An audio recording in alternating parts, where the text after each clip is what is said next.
ఈరోజు ఈ సభ చూసి చెప్తున్నాను, ప్రపంచంలో ఉన్న మీ స్పందన చూశా. రాష్ట్రంలో రాజకీయం మారింది.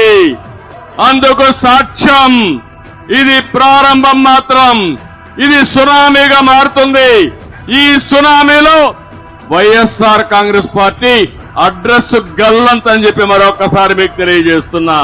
యువతరం కవితకై సాగెను మన పోరు, నవతరం నరనరం నిగిసెను కదరా.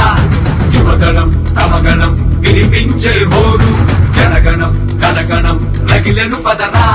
90 రోజులు మీరు వెళ్ళండి, ప్రజల దగ్గరికి వెళ్ళండి, ప్రజా చైతన్యం చేయండి. ఎక్కడికక్కడ ఒక సునామీ సృష్టించే విధంగా మీరు పనిచేయండి. మీ జీవితాల్లో వెలుగిచ్చే బాధ్యత, మీ భవిష్యత్తుకు భరోసా ఇచ్చే బాధ్యత మాదని మరొక్కసారి మీ అందరికీ విజ్ఞప్తి చేస్తున్నా.